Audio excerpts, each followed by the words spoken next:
ఆలోచనతోని ఉత్సవ కమిటీ సభ్యుల యొక్క నిర్ణయం మేరకు ఈ యొక్క కార్యక్రమాన్ని మేము కోవిడ్ సమయంలో కూడా చేపట్టాము.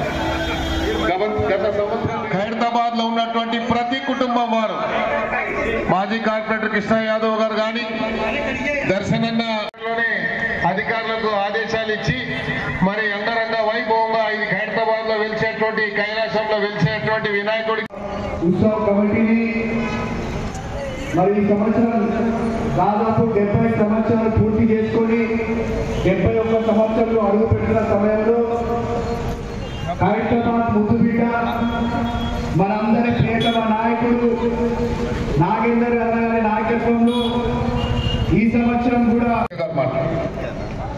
గౌరవనీయులు ఈ నియోజకవర్గ ఖైరతాబాద్ నియోజకవర్గ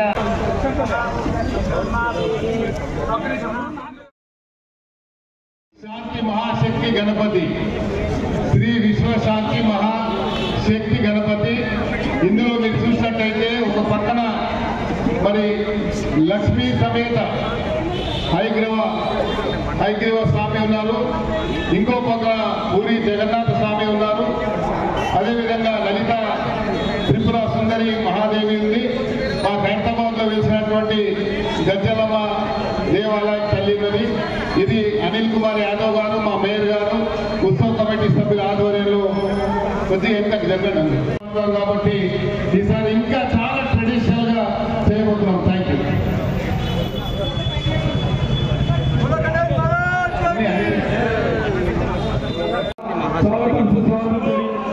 మరి పూర్తి చేసుకోబోతున్నారు వినాయకుడు. మరి కర్ర పూజలో పాల్గొన్న మరి వారికి అందరికీ స్వాగతం సుస్వాగతం.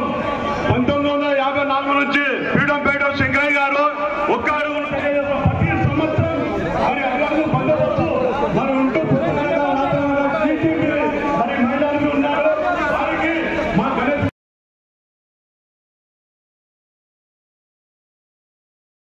పూజ చేస్తున్నారు. మరి ఇక్కడ ఇంకా ఉన్న మీడియా మరి వారికి వినాయకుడు కనిపిస్తూ కొద్దిగా మీరు సైడ్ ఇవ్వాలని భక్తులకు మనవి.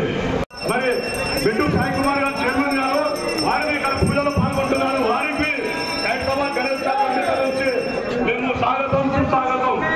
కర్ర పూజలో పాల్గొన్నందుకు ప్రతి సంవత్సరము మరి గత సంవత్సరం చూసుకుంటే 50 లక్షల మంది వచ్చారు భక్తులు.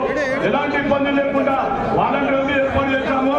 అందరిలో పోలీస్ బందోబస్తు కానీ మా మీడియా కానీ నేను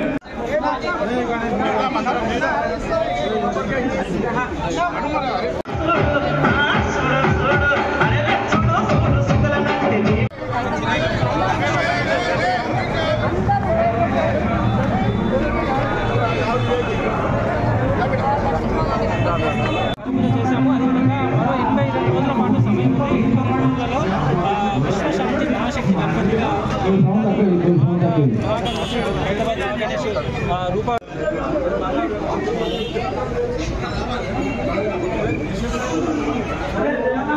హైదరాబాద్ బడా గణేష్ అని పెట్టిన దగ్గర నుంచి నిమజ్జనం వరకు కూడాను ఎటువంటి ఆటంకాలు, ఎటువంటి ఇబ్బందులు, ఎటువంటి మనస్పర్ధలు లేకుండా అందరూ ప్రశాంతంగా జరుపుకోవాలని మా కోరిక.